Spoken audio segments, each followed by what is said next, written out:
तो बच्चों आज हम लोग क्या पढ़ेंगे? आज हम लोग क्या पढ़ेंगे? वर्ग माध्य मूल मान पढ़ेंगे आज हम लोग। इसको अंग्रेजी में क्या कहते हैं?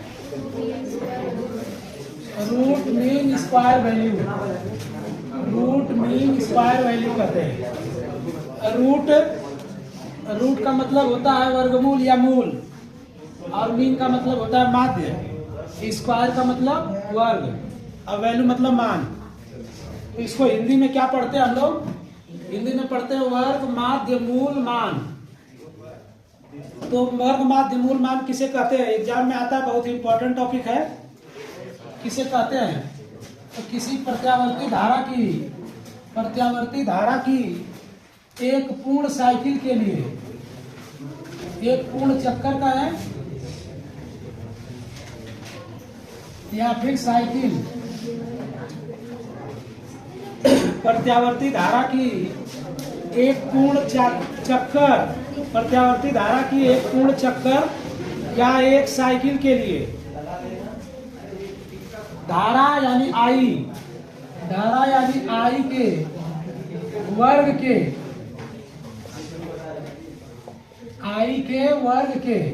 वर्ग का मतलब हो गया आई स्क्वायर, माध्य,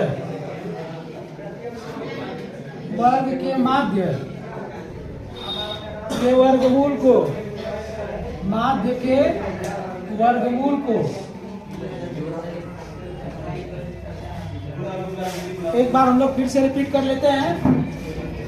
प्रत्यावर्ती धारा की एक पूर्ण चक्कर अथवा एक पूर्ण साइकिल के लिए, एक पूर्ण साइकिल के लिए प्रत्यावर्ती धारा आई के वर्ग यानी आई स्क्वायर के माध्य, आई स्क्वायर के माध्य के वर्गमूल को प्रत्यावर्ती धारा का वर्ग माध्य मूल मान कहते हैं। इसे IRMS से प्रदर्शित करते हैं। इसे IRMS से प्रदर्शित करते हैं। एक बार देख लीजिए, प्रत्यावर्ती धारा की एक पूर्ण चक्कर, आप लोग जानते हैं कि प्रत्यावर्ती धारा में कुंडली घूमती है, तो पूरा एक पूर्ण चक्कर को एक पूर्ण साइकिल भी कहते हैं। एक पूर्ण चक्कर के लिए धारा यानी आई के वर्ग को आई स्क्वायर कर देंगे, वर्ग का माध्य निकालेंगे यानी समांतर माध्य निकालेंगे। तो वर्ग के माध्य निकाल के फिर उसका वर्गमूल निकालेंगे। माध्य के वर्गमूल के मान को उस प्रत्यावर्ती धारा का वर्ग माध्य मूल मान यानी अंग्रेजी में रूट मीन स्क्वायर वैल्यू कहते हैं। इसे किससे प्रदर्शित करते हैं? IRMS से प्रदर्शित करते हैं। इसे IRMS से प्रदर्शित करते हैं। एक बार देख लीजिए, ये प्रत्यावर्ती धारा का चित्र है। प्रत्यावर्ती धारा का चित्र ऐसे होता है, ऊपर का मान सब धनात्मक होता है, ऊपर का मान सब धनात्मक है ये सब, और नीचे का मान ऋणात्मक है। तो पूरे एक चक्कर का जब हम लोग औसत मान निकालेंगे धारा का, तो ऊपर का प्लस और नीचे का माइनस जीरो हो जाता है। तो मतलब जीरो में किसी चीज का भाग देंगे तो जीरो आएगा। तो प्रत्यावर्ती धारा का एक पूर्ण चक्कर का औसत मान 0 होता है। तो इसके लिए हम लोग क्या करते हैं? प्रत्यावर्ती धारा के मान को वर्ग कर देते हैं। वर्ग कर देंगे तो माइनस वाला प्लस हो जाएगा, तो इससे जो है जीरो नहीं आएगा। तो प्रत्यावर्ती धारा के एक पूर्ण चक्कर के वर्ग माध्य मूल मान निकालते हैं। क्यों निकालते हैं? क्योंकि जीरो पहले हो जाता था, इसलिए इसको वर्ग कर देंगे तो जीरो नहीं होगा। तो इस तरह से वर्ग माध्य मूल मान निकालते हैं। तो कैसे करते हैं? पहले प्रत्यावर्ती धारा लेते हैं। प्रत्यावर्ती धारा क्या है? आई है। इसका वर्ग क्या होगा? आई स्क्वायर। फिर आई स्क्वायर का माध्य क्या होगा? आई स्क्वायर बार। आई स्क्वायर बार का ये जो बार है माध्य को दिखा रहा है। इसको हम लोग अगर अंडर रूट में कर लेंगे, स्क्वायर रूट ले लेंगे, तो स्क्वायर रूट ले लेंगे तो इसी को हम लोग IRMS कहते हैं। यानी IRMS बराबर under root I square bar. तो IRMS का मान कैसे निकालते हैं? IRMS का मान कैसे निकालते हैं? ये सूत्र बैठाते हैं। ये सूत्र है 1/T integration 0 to T I square dt। ये 1/T क्यों है? क्योंकि पूर्ण चक्कर के लिए जो आवर्त काल है यहाँ से लेकर के यहाँ तक का आवर्त काल क्या है, टी है ना। आधे चक्कर के लिए निकालते तो यहाँ तक आधा चक्कर होता तो T/2 होता है ना। तो पूर्ण चक्कर के लिए निकाल रहे हैं तो T, तो यहाँ पे 1/T हमने लिख दिया। और इंटीग्रेशन 0 to T, मतलब यहाँ 0 से लेकर के T तक का हम लोग वर्ग माध्य मूल मान निकाल रहे हैं, तो इसलिए यहाँ पे 0 to T लिखा हुआ है। और धारा का वर्ग पहले करते हैं, क्या करते हैं, I² dt, धारा का वर्ग का हम लोग पहले योग करते हैं। तो ये माध्य निकल रहा है। अब यहाँ से हम लोग क्या करेंगे, देखिए लिखेंगे I/RMS is equal to 1/T, 1/T, यहाँ लिखेंगे 0 to T, और I का मान रखेंगे। देखिए I का मान क्या होता है, I का जो समीकरण होता है प्रत्यावर्ती धारा का क्या होता है, I बराबर I0 sin ω t, है ना। तो I² का मान हो जाएगा, इसका वर्ग कर देंगे तो यह आ जाएगा I0 का square, I0 square sine square ω t और dt। यहाँ तक समझ में आ रही बातें। अब हम लोग क्या करेंगे, यहाँ से 1/T लिखेंगे, इसको इंटीग्रेशन लिमिट 0 to T लिखेंगे, और जो I0 स्क्वायर है, I0 स्क्वायर को कॉमन ले लेंगे, 1 के साथ गुणा कर देंगे, तो ये I0 स्क्वायर आ जाएगा। अब यहाँ पे क्या बचेगा फिर, साइन स्क्वायर ω t dt, है ना। तो यहाँ पे हम लोग साइन स्क्वायर थीटा का सूत्र लिखेंगे। साइन स्क्वायर थीटा का सूत्र क्या होता है, कॉस के पदों में, कॉस के पदों में होता है 1 - cos 2 theta, 1 - cos 2 theta upon 2, ये होता है फॉर्मूला, है ना। तो यहाँ पे थीटा का जो मान है वो ω t है, तो यहाँ पे हम लोग लिखेंगे 2ω t अपॉन 2 लिखेंगे। ये साइन स्क्वायर थीटा का सूत्र बैठा दिया है। अब यहाँ से इसको dt लिख दिया। फिर अगली लाइन क्या करेंगे, अगली लाइन जो नीचे वाला 2 है, नीचे वाले 2 को कॉमन ले लेंगे, तो यहाँ आ जाएगा I0 स्क्वायर अपॉन 2t आ जाएगा, और ये इंटीग्रेशन बचेगा 0 to T 1 - cos 2ω t into dt, ये हो जाएगा। यहाँ तक समझ में आ रहा है। अब इसको अगर हम लोग कोष्टक को खोलेंगे तो यहाँ पे आ जाएगा इंटीग्रेशन dt अलग अलग पर, ये इंटीग्रेशन dt आ जाएगा, इसको करेंगे तो इंटीग्रेशन cos 2ω t dt हो जाएगा, है ना। इसको खोलेंगे तो मतलब इंटीग्रेशन 1 dt का मान कितना होता है, t होता है, 1 dt का मान होता है t, तो यहाँ पे हम लोग t लिख देंगे, ठीक है। माइनस cos 2ω t dt का मान, cos 2ω dt का मान, तो इसका cos थीटा का इंटीग्रेशन क्या होता है, साइन थीटा होता है ना। तो यहाँ पे साइन 2ω t लिखेंगे, है ना। और फिर डिवाइड करेंगे, जो t का गुणांक है उससे डिवाइड भी किया जाता है। तो t का गुणांक क्या है, 2ω, तो यहाँ पे हो जाएगा 2ω, ठीक। और यहाँ हम लोग क्या करेंगे, इसकी लिमिट लिख देंगे, जब इंटीग्रेशन कर दिया तो यहाँ पे लिमिट लिख देंगे 0 to T, और फिर इसके बाद यहाँ से काउंटिंग करिएगा 1 2 3 0 to T कर दिया है ना। और ये वाला जो है I0 upon I0 square upon 2T लिख दिया हमने। अब इसके बाद क्या करेंगे, लिमिट बैठाएंगे यहाँ पे T की जगह पे, T की जगह पे क्या बैठाएंगे, पहले ऊपर वाला T ना, हम -0 लिखेंगे, तो इसको बैठाएंगे तो इस तरह से लिखेंगे, T के जगह पे capital T minus sine 2ω t की जगह पे कैपिटल T अपॉन 2ω। एक बार इसको लिखेंगे, एक बार माइनस करके लिख देंगे ऐसे, अब जो है कि जहाँ जहाँ टी है वहाँ पे नीचे वाला मान रखेंगे। तो यहाँ पे आ जाएगा 0 माइनस साइन 2 ओमेगा 0। आ जाओ। तो ये हो गया 2 ओमेगा। ये लिमिट हमने तोड़ दिया है ना। लिमिट तोड़ने के बाद हम लोग क्या करेंगे, इधर दिख रहा है,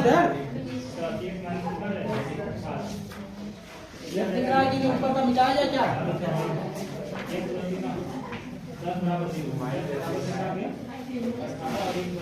ऊपर का मिटा देते हैं।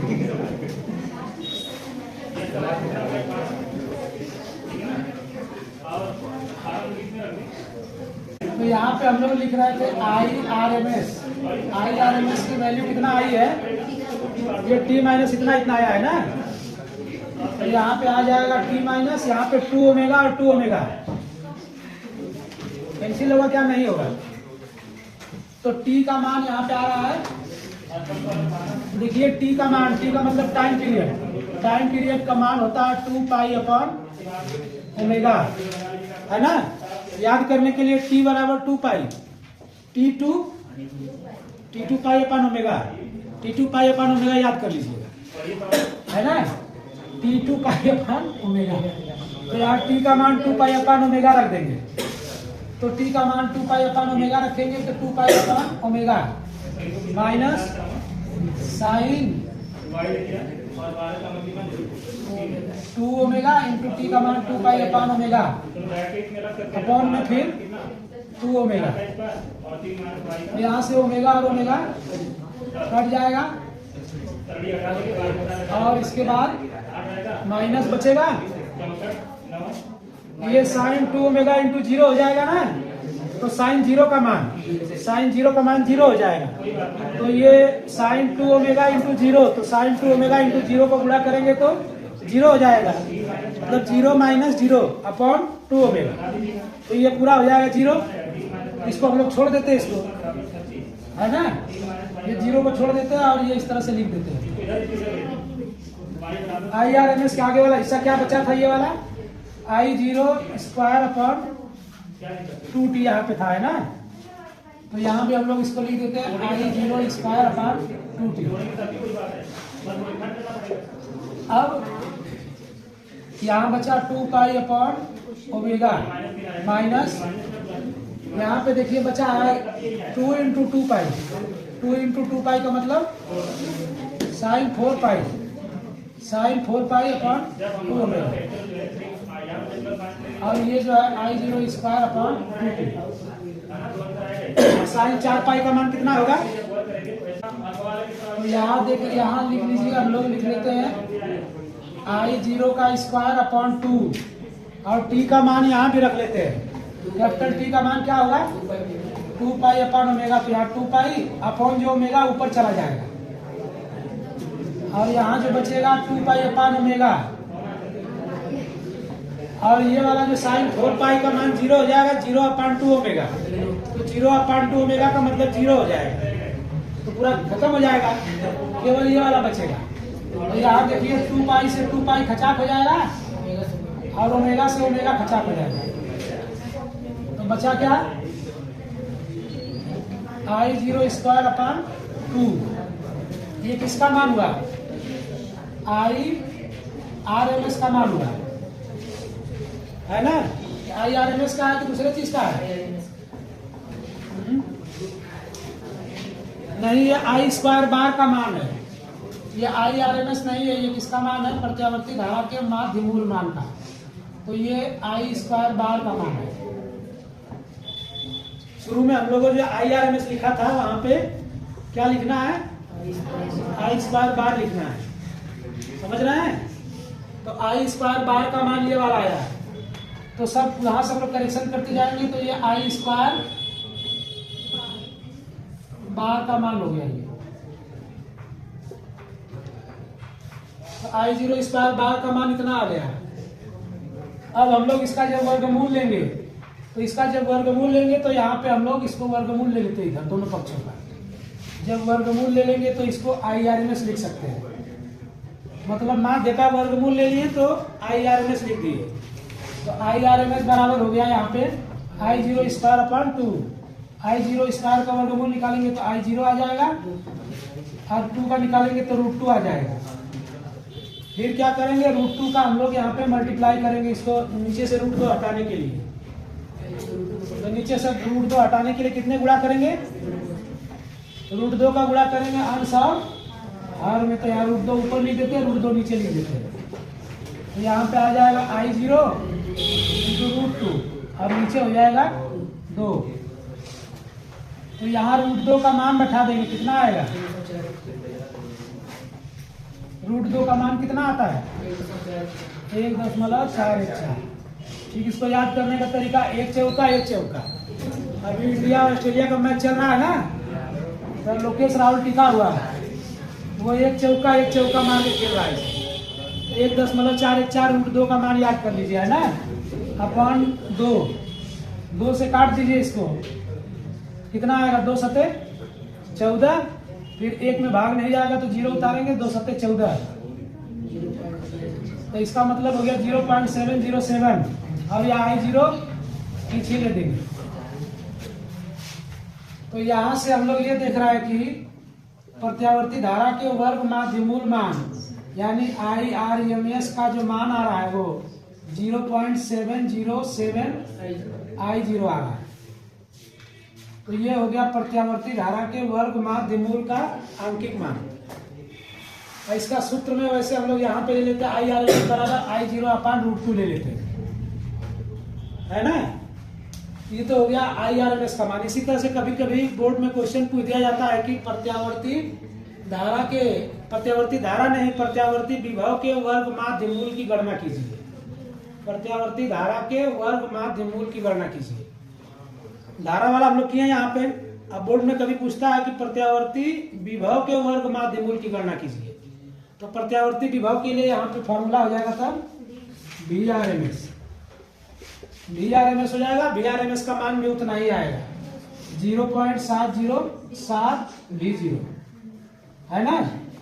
हम लोगों ने जो आधा चक्कर के लिए जो मान बताया था I का मान कितना आया था 0.637 I0 था 0.637 I0। मैंने बताया था कि 6:37 में हम लोग कोचिंग आते हैं, है ना। आधा घंटा पढ़ने के बाद कितना हो जाएगा 7:07। तो वर्ग माध्यमूल में देखिए 7:07। एक मतलब 0.637 पे हम लोग 6:37 पे कोचिंग आते हैं और 7:07 पे 1 घंटा पूरा हो जाता है क्लियर। तो उसको याद कर लीजिए, वर्ग माध्यमूल का मान 7:07 होगा, ठीक 707। और उसका जो मान होगा आधे चक्कर के लिए औसत मान 0.637 यानी 6:37। तो आज के वीडियो में बस इतना ही। फिर मिलते हैं आप लोगों से अगले दिन। तब तक के लिए आप लोगों से विदा लेता हूँ। जय हिंद।